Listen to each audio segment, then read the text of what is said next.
What's up, YouTube? TGIF here with Team Budget. Finally, all the cards for this deck just came in today, so I thought, why the hell not do a deck profile before work? This deck, fell in love with it the first time I played against it, but that was when I was a noob, didn't have the binder or anything to get the extra deck, like Beast and Bargain and stuff, but finally, I have a job, I have a good trade binder, got all of it, ordered what I couldn't get that day. So I finished it within about a week. Karakuris. Super fun, can derp out, control, consistent, very consistent with searches and reviving from the graves and stuff. So, we'll just get right into it. 3, Karakuri Komachi. 0 attack, 99 defense, 3-star machine tuner. When it's on the field, once per turn, only once per turn, not like once per turn per Komachi. You can only gain the effect once per turn. You can normal summon another Karakuri from your hand, and it pairs great with your searcher of the deck, 3 Karakuri merchants. When this card is 2-star machine, when this card is normal summoned, you can search a Karakuri card to your hand. That means monster, spell, or trap. We don't run any Karakuri spells or traps, so you just search monsters. But you open up these two in your hand. It's first turn Beast plus a search. It's a very good starting hand. Karakuri Ninja Quick. 1700 beater, 4-star, non-tuner. When it destroys a monster by battle, you can special summon, I believe. Select one level 4 or lower Karakuri monster in your graveyard, special summon it in a face-up defense position when you destroy an opponent's monster and send it to the graveyard. So, it's good for especially pairing with some other cards for crashing into things. 2, your giant rat searcher of the deck, Karakuri Soldier. When it's destroyed, special summon a level 4 lower Karakuri monster from your deck. The card that Quick pairs well with in the main deck is your 1 Strategist, another 3-star tuner. When it's summoned, normal or special, you can change the battle position of a monster on the field. You can plus with your 8-star synchro, or you can crash in with this, special summon and derp out. It's a very good play. Not something that you rely on for the deck to work though, but this is key if you want to just say they summon something weak too. And the 4-star tuner of the deck, really clutch, is your Karakuri Watchdog. His other effect really doesn't come into play. Some people, I've seen videos where they're like, yay, we'll use this other effect, but I don't really find it too necessary, so it's about gaining life point, or gaining attack. I mean, I guess it can pair well with Quick, but it's alright, but it's the 4-star tuner that you're looking for.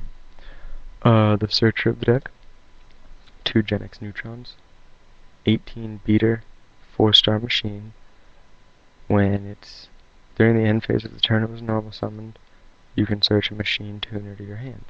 So it pairs really well with searching for your Komachi, which just increases the consistency of the deck, as you can tell by your other searcher, your special summoner, and your revive, and the monster reborn on legs. But and it looks really cool.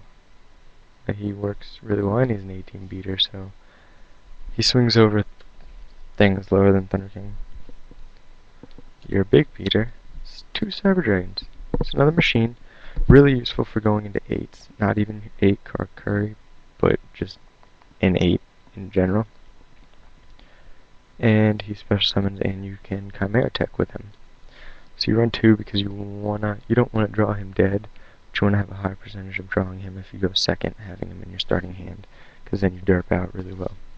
It's usually an 8 of 7 And it's usually an 8 and one of your nature areas. And then tech choices, Thunder Kings, Sexy Secret, 2 T-Kings, 19 Beater gets over a lot, and it's just a boss. You never play him if you're going to be merchanting next turn or anything. You gotta play him conservatively. Unfortunately, but usually get him out there mid-game, or you just control the start of the game. But you play him smart. You know how to play him if you run the deck, so. 2 Veilers, because priority's gone, Veiler rabbits all day. And I mean, it's effect Veiler, why not? I mean, it's just a boss. Get in a sticky situation, normal summon him. You got a 1-star tuner. What's up? Prevent the OTK. Gores. Voila. That is the monster lineup. Subject to change, but as of right now it's running very consistently. I haven't test played it in a tournament though, but it's running very consistently. 2 Pot of Duality, to start up the spells. You don't need to normal summon in this deck, like it's not. You can miss a turn special summoning, and if it's dead, pitch it for land noise. Increased consistency here. Instant fusion. You don't see a lot of Karakuris running this anymore, but it's just essentially another way of going into your 8s. Or, going into your 8s and then derping out from there. It increases consistency, and again, if you go into a Landois, you can pitch it for Landois. I believe it's staples from here. 2 MSTs and a heavy. Tech smashing, side in a second, maybe even a third for rabbits and heroes. Any sort of beat deck. Monster Reborn, Dark Hole, Pot of Avarice. No, staples. Don't run a mind control because it's really tight on space. And we're at 40. I might put a mind control in at 41, but as of right now, it's running very consistently with the instant fusions over the mind controls. I don't know, just player preference, I guess. Drag Unities is the only deck that I have that runs a mind control. And I think we have 7 traps. Solemn Brigade, like to control the game. 2 bottomless for dragon matchup, hero matchup. They summon alias, you bottomless. They synchro anything bottomless, they exceed bottomless. Bottomless is it's gonna get a lot of play. And Amir Force at a D prison. Oh. This stuff right here will get sided out against the Insector matchup for DD Crows and Shadowmeres. And we'll move on to the extra deck. Past what I'm going to show you is still being made tournament ready, those 15 cards. 1, 2, 3, 4, 5, 6, 7, 8, 9, 10. Here's the 10 that you have to run if you want this deck to work even a little bit. But the rest of it's probably just going to be like a Stardust, a Brio, a Black Rose, and a Scrap Dragon. Stardust, Brio, Black Rose, Scrap Dragon, and I don't even know, to be honest. And a 5th card, but here's 10 that you have to run. You're level 7. This is out of order because I was just playing. Boo-Ray, level 7, 26 beater, requires 1 non-tuner, or 1 tuner and 1 machine non-tuner. Special summons a Karakuri from the deck. Once per turn, you can change the battle position of face-up, or of 1 monster on the field. So you get those flip effects out, change it, crash it with quick. Special summon the Kamachi that you used to get this. get another one, change your battle position, specimen quick, derps out. Your 8, Burrito, 28 beater, 1 tuner, 1 non-tuner machine type, special summons a karakuri from your deck. When a karakuri monster changes battle positions, draw a card. You can plus really well off him. Naturia Beast. First turn Beast, and you usually got the game because they try to dark hole, you negate. Smashing, negate. You can win with a Beast alone. Barkion. I wouldn't recommend winning with Beast alone, but, well, technically it's not like they're going to continuously draw spells and then make you mill out your deck. They might have 2 or 3 spells that are all really clutch. Hit this with Future Fusion or Charge of the Light Brigade or something. Bam. You can F up so many decks. And the ease to go into a Beast is ridiculous. Barkion. It's actually a lot harder to go into Barkion, but he's still clutch. But there's not many trap heavy decks. Not many ridiculously trap heavy decks out there. And if you're playing a rabbit matchup, you'll just side in game 2 to make the Beast or the Barkion easier to go into. And just everything. The whole gameplay changes when you go against rabbits. Your Landos, your 7s are ridiculously easy to go into, as noted by your staple 7 Karakuri.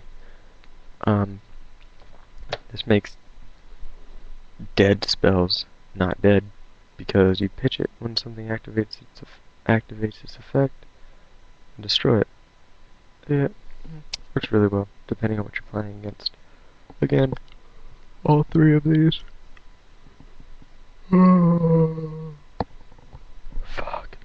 Tired, sorry, really tired.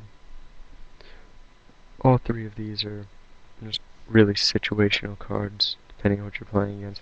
It's just like, do you want a first turn Lagia or a first turn Dolka?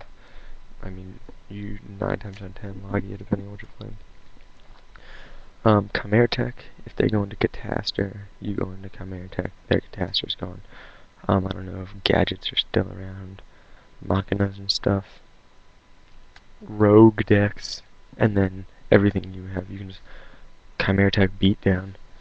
You go into some of these bad boys, get your Chimera Tech out, you can Chimera Tech beat, and then 2 Cyber Sources, 5-star machine, Earth, so you can go into a Landos, and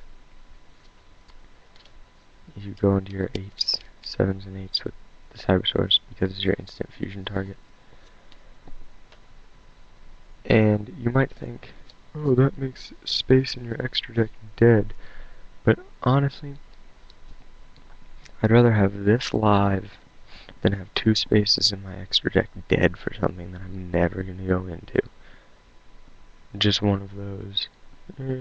Rather have this to go into something that I will use every game than have something that's in there for one rogue deck matchup that I'll never see in a billion years that I can survive without.